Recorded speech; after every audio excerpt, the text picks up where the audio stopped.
सारे brand summer season की तैयारी में जुट गए हैं। नए प्रोडक्ट के लॉन्चेस हो या फिर नए कैंपेन, तो किस तरह से गर्मा रहा है समर सीजन, इन सारी एक्टिविटीज के साथ इसकी पूरी जानकारी हम आपके लिए लाए हैं ब्रांड बाजार पर। चलिए शुरुआत करते हैं आज के शो की और देखते हैं आज क्या है खास ब्रांड बाजार में। पेप्सिको ने पहली बार चुना देश में ब्रांड एम्बेसडर। अपने ब्रांड गेटोरेड के लिए साइन किया पीवी सिंधु को। इस सीजन फिजी ड्रिंक्स मार्केट में आ गई बाहर, नए आइडिया के साथ नए कैंपेन की तैयारी। और मीडिया और एंटरटेनमेंट इंडस्ट्री में ग्रोथ बरकरार, न्यूज इन ब्रीफ में देखेंगे और भी खास विज्ञापन जगत की खबरें। कुछ समय पहले भारतीय क्रिकेटर विराट कोहली पूमा के साथ अपनी 100 करोड़ की डील के लिए सुर्खियों में छाए थे, पर अब युवा बैडमिंटन प्लेयर और रियो ओलंपिक की सिल्वर मेडलिस्ट पीवी सिंधु भी मार्केट में धमाल मचाने की तैयारी में है। हाल ही में पेप्सिको ने पहली बार अपने ब्रांड गेटोरेड के लिए भारतीय ब्रांड एम्बेसडर के तौर पर पीवी सिंधु को साइन किया और इसी के साथ साथ सिंधु को भी अब ढेर सारे ब्रांड साइन कर रहे हैं, फिर चाहे वो गवर्नमेंट ऑर्गेनाइजेशंस हो या फिर FMCG brand. Victory. It needs the help of a great coach. साल 2016 में बेसलाइन के साथ 50 करोड़ की रिकॉर्ड डील के बाद अब पेप्सिको ने अपनी नई स्पोर्ट्स ड्रिंक गेटोरेड के लिए पीवी सिंधु को चुना है।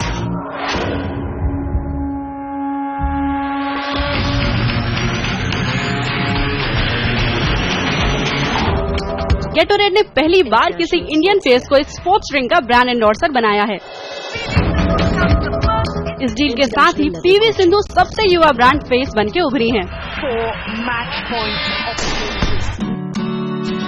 पेप्सिको की इस डील में Sindhu sports drink brand Gatorade को प्रमोट करेंगी। इसके साथ ही गेटोरेड इंडिया पीवी सिंधु के साथ स्वेट मोर कैंपेन भी लॉन्च करने की तैयारी में है। स्वेट मोर कैंपेन बैडमिंटन खिलाड़ियों को सिल्वर से गोल्ड तक के सफर के लिए सपोर्ट करेगा। कंपनी अपने ब्रांड्स के प्रमोशन के लिए अब क्रिकेट के अलावा दूसरे खेलों को भी तवज्जो दे रही है।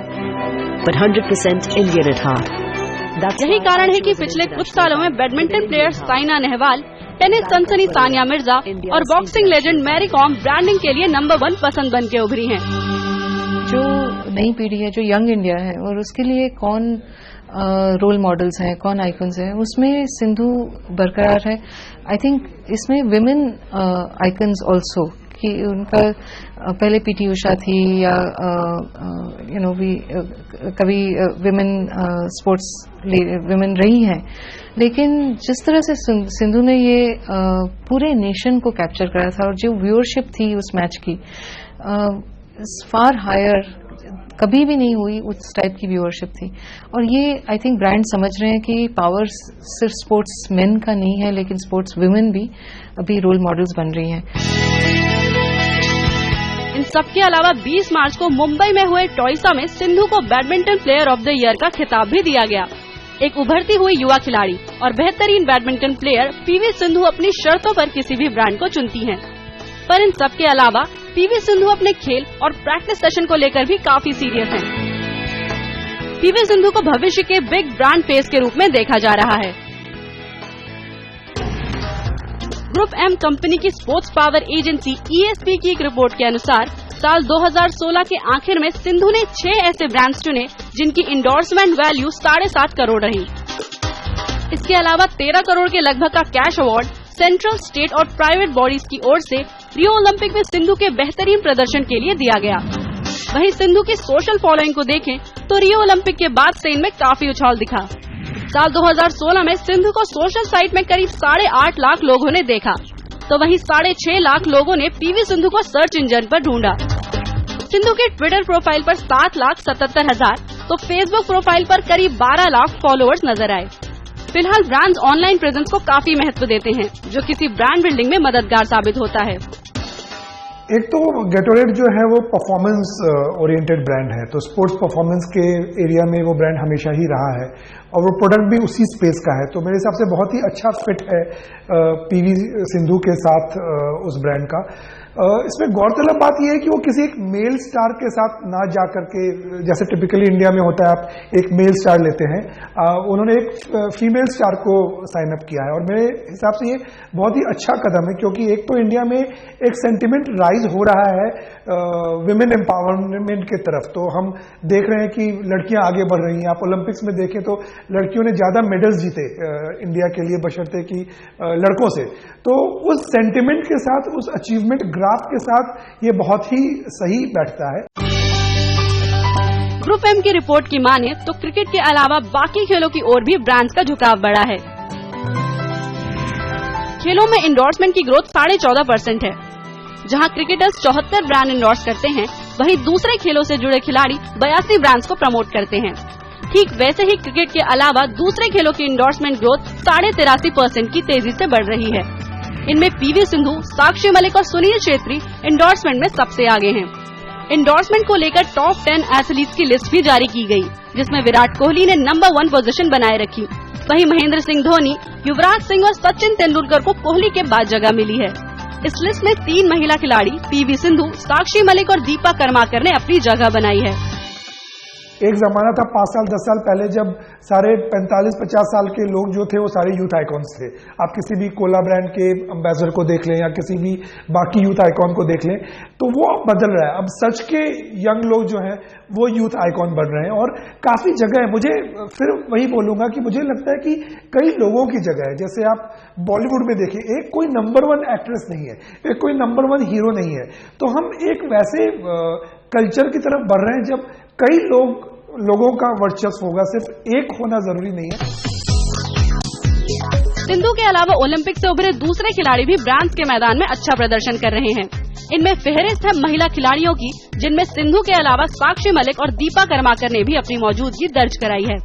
साक्षी मलिक को साल 2016 में सोशल दुनिया में 2.5 लाख से ज्यादा बार देखा गया, 1,40,090 बार सर्च किया गया। साथ ही साक्षी के ट्विटर अकाउंट पर 1,37,000 फॉलोअर्स और फेसबुक पर 4,77,000 की फैन फॉलोइंग देखी गई। दीपा कर्माकर ने भी ओलंपिक में बेहतर प्रदर्शन किया, जिसके बाद 2016 में ही दीपा कर्माकर को 2,30,000 बार सोशल मीडिया में देखा गया। दीपा को सोशल मीडिया में 1,40,090 बार सर्च किया गया। वहीं ट्विटर पर 1,02,000 फॉलोअर्स और फेसबुक में 2,08,000 से ज्यादा फॉलोअर्स नजर आए। इस रिपोर्ट से साफ नजर आता है कि नए खिलाड़ियों, विशेष तौर पर युवाओं में ब्रांड्स काफी इंटरेस्ट ले रहे हैं, जिसका सीधा असर खिलाड़ियों और ब्रांड बिल्डिंग पर पड़ रहा है। ये ब्रांड खिलाड़ियों को उनके परफॉर्मेंस और स्किल्स के आधार पर चुनना बेहतर समझ रहे हैं। वक्त है एक छोटे से ब्रेक का। ब्रेक के बाद देखेंगे कैसे गर्मा रहा है देश का Fiji drinks market. Welcome back. Brand बाजार पर आपका एक बार फिर से स्वागत है।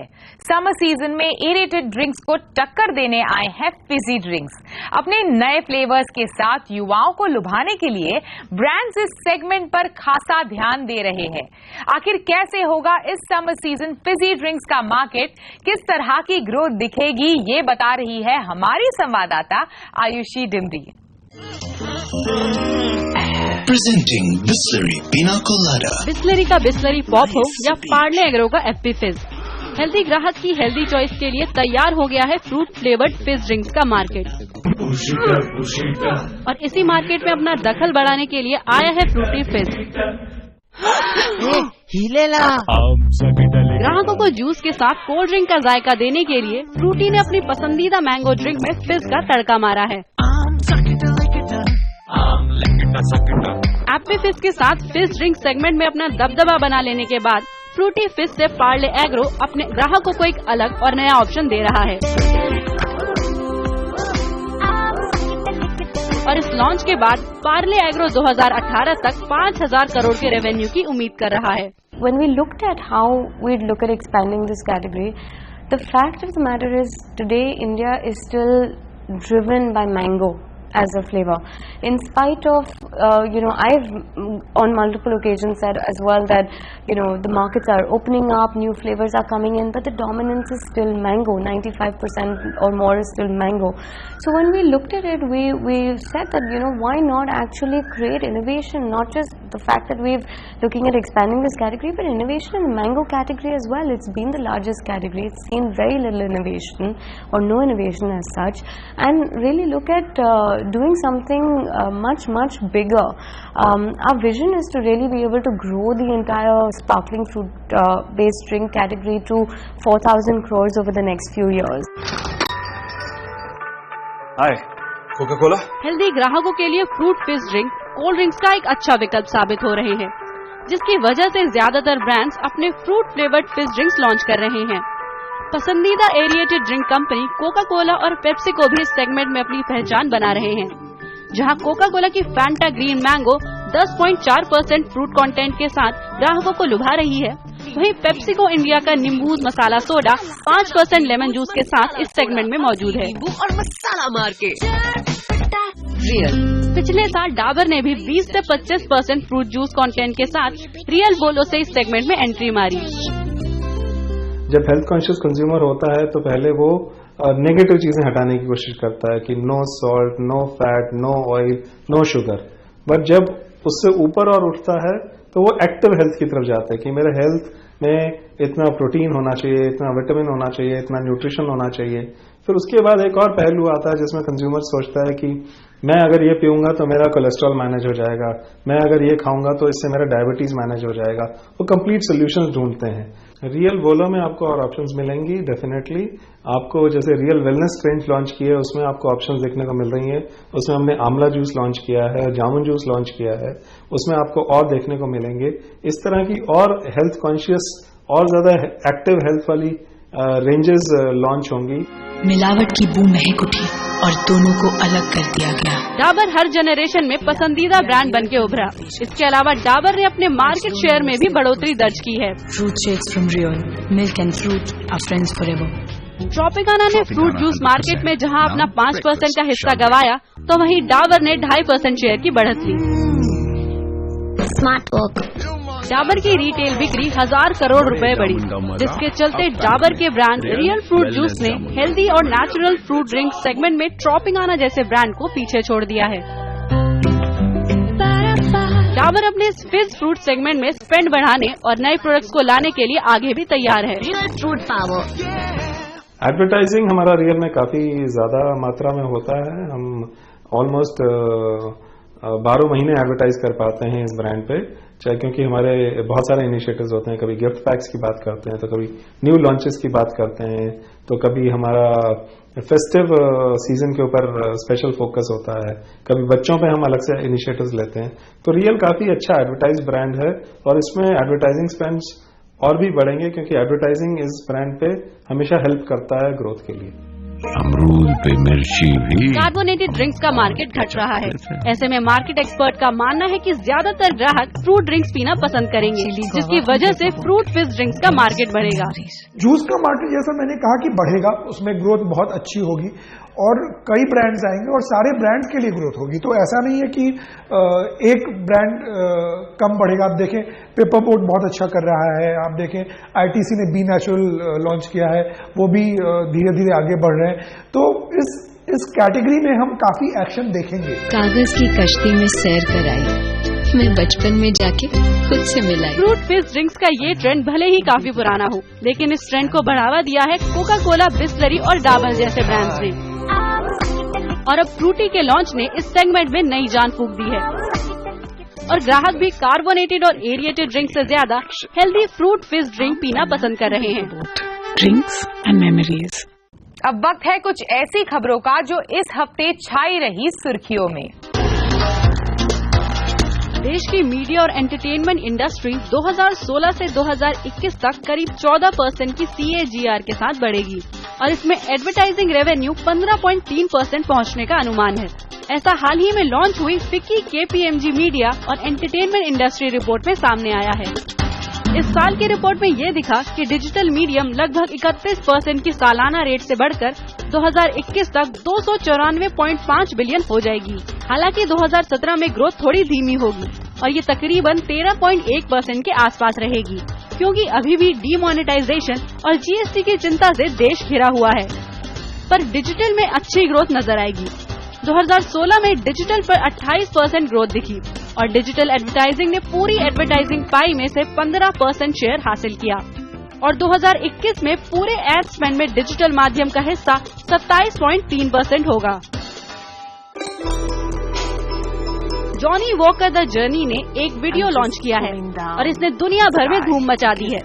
विदाउट वॉल्स नाम का ये वीडियो लोगों को दुनिया से भेदभाव मिटाने के लिए इंस्पायर करता है। इस कहानी का फोकस यूएस मेक्सिको बॉर्डर पर है। ये स्टोरी कहती है कि बैरियर्स को पीछे छोड़ दे तो हम काफी कुछ कर सकते हैं। इस वीडियो में एना टेरेसा फर्नांडिस का काम दिखाया गया है।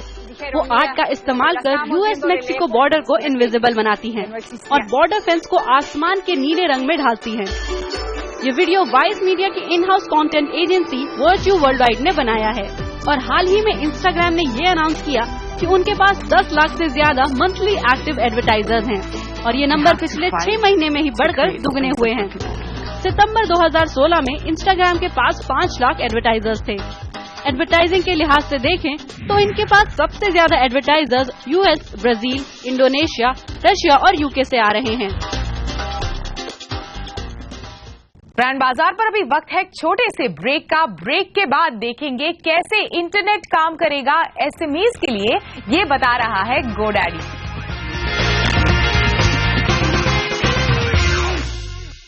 Welcome back. ब्रांड बाजार पर आपका एक बार फिर से स्वागत है। छोटे बिजनेस ओनर्स काफी मेहनत से अपने प्रोडक्ट की ब्रांडिंग और मार्केटिंग करते हैं, पर कई बार उनकी मेहनत का नतीजा कुछ और ही निकलता है। गोडैडी का नया कैंपेन इसी इनसाइट पर आधारित है और वो स्मॉल बिजनेस ओनर्स को ये सिखाता है कि how they can make internet work for them. इस कैंपेन के जरिए गोडैडी देश के 51 मिलियन एसएमईज को इंटरनेट चुनने को प्रोत्साहित कर रहा है। क्या रही इस कैंपेन के पीछे की इनसाइट, इस पर हम बात करेंगे गोडैडी इंडिया की senior director marketing Nidhi Holla से। Nidhi, welcome to the show. Thank you. तो निधि, सबसे पहले हमें बताइए कि what is this new campaign all about, क्या रही इस कैंपेन के पीछे की इनसाइट और किस तरह का मार्केट रिसर्च किया आपने इस कैंपेन को लॉन्च करने से पहले? तो हमारा नया कैंपेन स्मॉल बिजनेसेस पे फोकस्ड है। इस कैंपेन के थ्रू हम स्मॉल बिजनेसेस को एजुकेट करने की कोशिश कर रहे हैं कि जो वो ट्रेडिशनल मीन्स डिप्लॉय करते हैं, जैसे कि बिजनेस कार्ड प्रिंटिंग या फिर शॉपिंग बैग प्रिंट करते हैं अपने बिजनेस को बढ़ाने के लिए, उसी तरह से एक सिंपल स्टेप से वो इंटरनेट को काम पे लगा सकते हैं। One simple step with GoDaddy and they can make the internet work for them. तो हमारे देश का बाजार, इंडियन मार्केट कितना प्रॉमिसिंग है गोडैडी जैसे प्लेयर के लिए? सो गोडैडी इंडिया गोडैडी की पहली इंटरनेशनल मार्केट थी। यहाँ पे अपॉर्चुनिटी बहुत बड़ी है। हमारे पास 51 मिलियन स्मॉल बिजनेसेस हैं, जिसमें से सिर्फ 50 लाख हैं जो जिनके पास डोमेन्स हैं और हमारे पास 10 लाख से कम वेबसाइट्स हैं। सो अपॉर्चुनिटी तो बहुत बड़ी है, इसीलिए education is what is needed right now. And GoDaddy पिछले 4.5 साल में ऑलमोस्ट और रादर लेस देन 5 इयर्स में हम नंबर 1 प्लेयर बन चुके हैं मार्केट में .in रजिस्ट्रार्स में। So the opportunity is good for us and हमें लगता है कि इस तरह की एजुकेशन बेस्ड कैंपेन्स हमारे बिजनेस को आगे बढ़ाएंगे। तो अब हमें बताइए कि आपने कहा पिछले 4.5 सालों में किस तरह के चेंजेस आए हैं जिसकी वजह से आपने ग्रोथ देखी है इस इंडस्ट्री में? पिछले कुछ सालों में गवर्नमेंट के बहुत सारे इनिशिएटिव्स आए हैं, जैसे डिजिटल इंडिया, स्टार्टअप इंडिया। ये सारे इनिशिएटिव्स पूरी इकोनॉमी को बूस्ट करते हैं।